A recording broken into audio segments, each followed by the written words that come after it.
Assalamualaikum warahmatullahi wabarakatuh. Shalom, Om Swastiastu, Namo Buddhaya, Salam Kebajikan, Rahayu, Rahayu, Rahayu.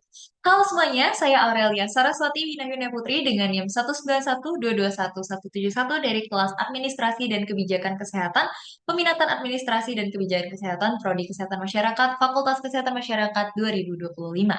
Dan pada kesempatan kali ini saya akan membahas terkait kajian terhadap dokumen rencana strategi bisnis atau RSB Unit Pelayanan Kesehatan Kemenkes Republik Indonesia untuk periode 2020 hingga 2024.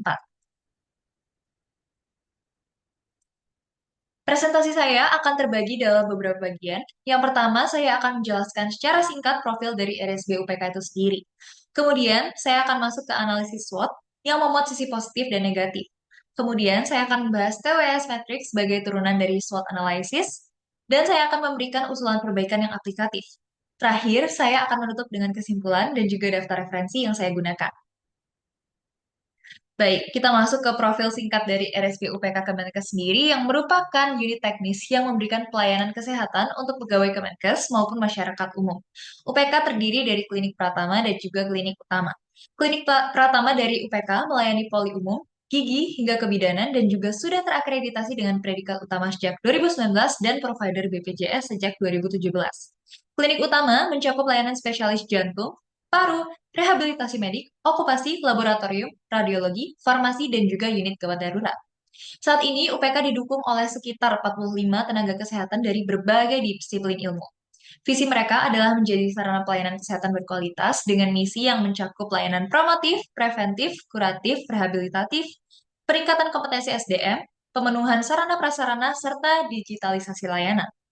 Menurut Bryson, tahun 2018, visi dan misi seperti ini merupakan visi dan misi yang penting sebagai landasan strategi organisasi supaya kebijakannya arahnya lebih jelas.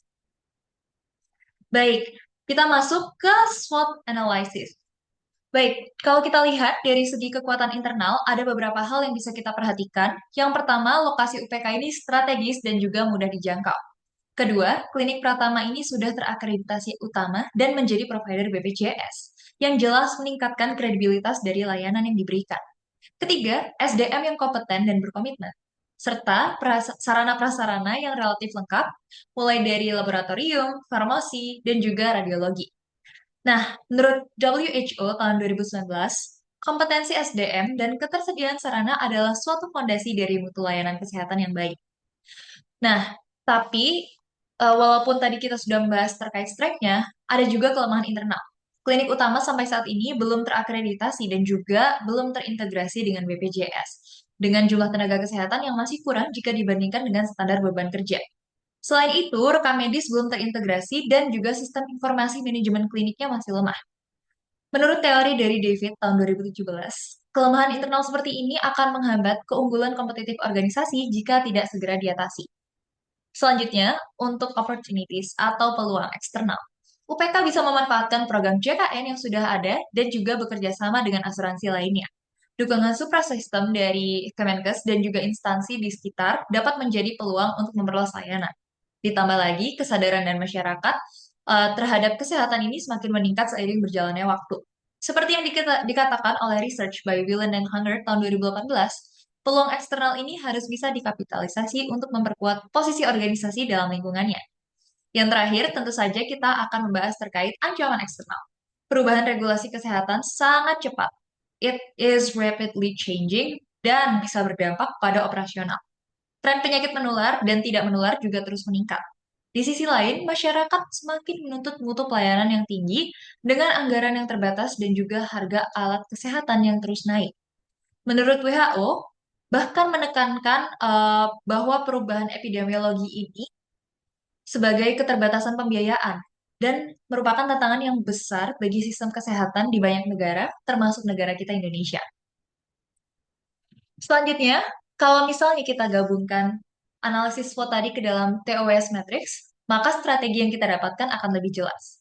Secara singkat, strategi SO kita ini kita memanfaatkan akreditasi dan sarana yang sudah lengkap untuk memperluas layanan JKN dan juga kerjasama asuransi. Strategi ST kita menggunakan kompetensi SDM untuk mengantisipasi tren dan regulasi yang berubah-ubah dalam konteks tren penyakit. Kemudian strategi WO-nya, kita dapat mendorong akreditasi klinik utama dengan dukungan Kemenkes dan juga menutup kekurangan SDM lewat kerjasama lintas instansi. Dan yang terakhir, strategi WT, kita dapat memperkuat sistem informasi klinik agar efisien dan disverifikasi sumber pendanaan agar tidak terlalu bergantung pada anggaran yang diberikan oleh pemerintah. Menurut Bryson tahun 2018, strategi ini yang dirumuskan dengan TOS Matrix lebih aplikatif karena langsung menghubungkan faktor internal dengan kondisi yang ada di eksternal. Baik, dari analisis yang saya lakukan tadi, ada beberapa usulan perbaikan yang bisa saya berikan. Yang pertama, untuk mempercepat akreditasi klinik utama agar segera bisa masuk provider BPJS. Kemudian juga harus segera mengintegrasikan rekam medis elektronik atau EMR dengan standar internasional seperti HL7 sesuai dengan rekomendasi WHO. Ketiga, kita harus melakukan analisis kebutuhan SDM berbasis Workload Indicators of Staffing Need atau WISN. Keempat, kita harus mengembangkan sistem informasi klinik berbasis cloud supaya pelayanan yang diberikan itu lebih real time. Yang kelima, kita harus melakukan diversifikasi pembiayaan lewat kerjasama swasta atau program CSR. Dan yang terakhir, kita harus memperkuat program preventif promotif, misalnya dengan screening penyakit PTM seperti hipertensi dan diabetes untuk pegawai Kemenkes sendiri. Nah, usulan perbaikan yang saya berikan ini adalah usulan perbaikan yang tidak hanya realistis, tapi juga selaras dengan arah kebijakan kesehatan global, sehingga tujuan dan arahnya jelas. Baik, untuk menyimpulkan, RSB UPK Kemenkes periode 2020 hingga 2024 silam ini sudah cukup komprehensif karena dalam dokumennya itu sudah menggunakan berbagai alat analisis, termasuk SWOT, TWS, Balance Scorecard, dan juga mereka sudah menggunakan mitigasi resiko. Kekuatan dan peluang yang dijelaskan di dalam dokumen ini juga sudah signifikan, tapi kelemahan dan ancaman yang ada itu juga tidak bisa sepenuhnya fully ignored atau diabaikan. Strategi TWS yang dihasilkan ini menunjukkan arah yang aplikatif dan bisa dijalankan. Keberhasilan organisasi publik ini, menurut teori dari Wieland dan Haggard tahun 2018, sangat ditentukan oleh kemampuannya dalam mengantisipasi kelemahan dan juga ancaman. Dengan perbaikan di bidang akreditasi, digitalisasi, SDM, dan juga pendanaan, UPK ini bisa meningkatkan mutu pelayanan kesehatan dan juga tetap relevan atau tetap align dengan apa yang dibutuhkan oleh masyarakat.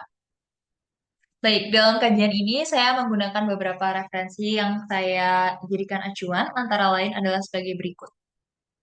Sekian presentasi dari saya. Terima kasih atas perhatiannya. Wassalamualaikum warahmatullahi wabarakatuh. Terima kasih.